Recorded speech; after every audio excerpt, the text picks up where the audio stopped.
رمية جانبية لمنتخب الإمارات العربية المتحدة. البحث عن الفوز في مباراة اليوم، مواصلة مشوارهم بنجاح في البطولة، استعادة بعض المصابين بعد ذلك. كرة تعود، محاولة باتجاه خلفان، تسديدة لكن الدفاع يتدخل ثم يستعيدها أسود الرافدين. انطلاق على جهة اليسار من جانب مهند عبد الرحيم، النقبي يتدخل يحافظ على كرته، يستخلصها بمهارة، يمررها بعد ذلك محاولة على جهة اليمين، مرور جميل، انطلاق لعكبري، عرضية خطيرة وكرة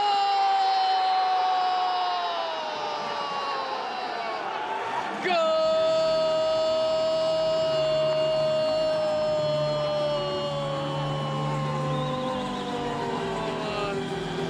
هدف للإمارات. نعم يوسف سعيد خطفها، يوسف سعيد وضعها في الشباك لكي تفوز الإمارات.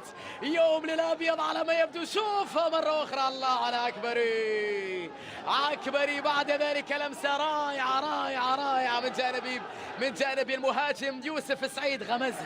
غمزها بقدمه من أجل أن يكون يوم للإمارات، غمزها بقدمه. أوه المدافع اللي لمسها.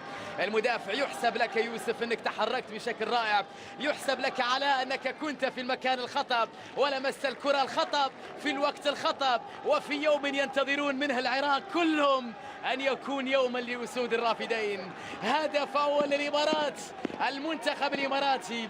منصور يا أبيض، هكذا كانوا يرددون، هكذا دائما ما يتحدثون. الدفاع العراقي يتدخل، نقبي مرة أخرى، أقل من ربع ساعة متبقية. الأبيض يتجلب، الأبيض يظهر بشكل رائع في الدقائق الماضية.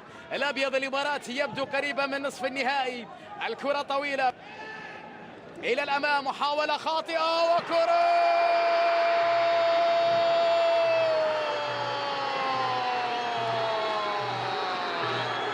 يا إلهي. علي حصري عاد من بعيد، عاد الثعلب، عاد لأسود الرافدين. شوفها يا إلهي على هذه هدية يا رجل يا رجل يا رجل. شوفها مرة أخرى ماذا فعلت يا محمد السرور. هدية إماراتية للعراق من أجل أن يعودوا، هدية إماراتية من محمد السرور من أجل أن يسجل علي حصني. الثعلب اللي دائما ما كان يتحرك بشكل رائع، دائما ما كان خطيرا جدا للمنتخب العراقي. هدف يسجل علي حصني، ليس ثعلب لأنه يمثل أسود الرافدين. أي إصابة ستكون مزعجة جدا وسيكون هنالك نقص عددي.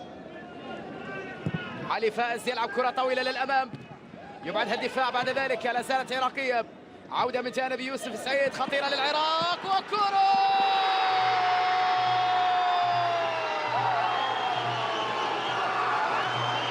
هدف عراقي لمهند عبد الرحيم. لم يكن بشباك الإمارات رحيم. هدف في توقيت صعب في المباراة، الهدف العراقي. شوفها مرة أخرى، الكرة من جانب عطوان، وبعد ذلك لم يكن هنالك تسلل، غفلة من المدافعين. وينهم دفاع الإمارات، وينهم دفاع الإمارات في لقطة كانت سهلة جدا للمهاجم مهند عبد الرحيم الذي يسجل هدفا في المرمى الإماراتي.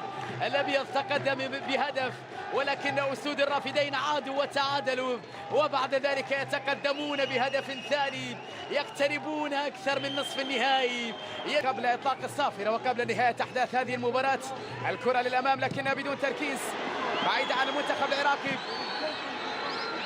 مرتدة سريعة ممتازة من جانب حصري، حصل على الكرة، وهذا مهند، عدى مهند، مر مهند، خطيرة للعراق.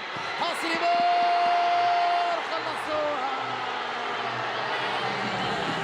العراقيين، أكدوها إلى نصف النهائي. أسود الرافدين، هدف الحسم لأيمن حسين. الكل كان ينتظر لحظة أخيرة وجاءت اللقطة الحاسمة، لقطة تأكيد الوصول العراقي إلى نصف النهائي. مبروك لأسود الرافدين، مبروك للمنتخب العراقي، هذا الفوز الكبير المستحق المثير أمام منتخب رائع، أمام منتخب جميل عانى من الإصابات وعانى من ضياع الفرص وعانى من سوء الحظ والطالع على العراق في الأخير تصل إلى نصف النهائي. قطر أمام كوريا الجنوبية، اليابان ضد المنتخب العراقي. شكرا على هذه الروح اللي كنتم عليها، شكرا على هذا الأداء اللي قدمتموه، ولا تحزنوا على شيء فقد قدمتم الكثير للإمارات، وعليكم انتظار مستقبل مشرق لكرة الإمارات. لاعبي المنتخب الإماراتي حسرة بالتأكيد على محمد السرور الذي تسبب في هدف التعادل للمنتخب العراقي الذي مهد الطريق بعد ذلك نحو الفوز إلى فوز ثمين أو الوصول إلى فوز ثمين مستحق للمنتخب العراقي ب3 أهداف مقابل هدف واحد للأبيض الإماراتي. سيداتي وسادتي، هكذا اكتمل الدور نصف النهائي من بطولة كأس آسيا تحت 23 سنة. المنتخب العنابي قطر ستواجه كوريا الجنوبية في ملعب جاسم بن حمد في نادي السد، وأسود الرافدين سيقابلون منتخب اليابان في ملعب عبد الله بن خليفة في نادي الخوية. الطريق إلى ريو في انتظار تألق المنتخبين القطري والعراقي في نصف النهائي. شكرا لمتابعتكم وإلى اللقاء.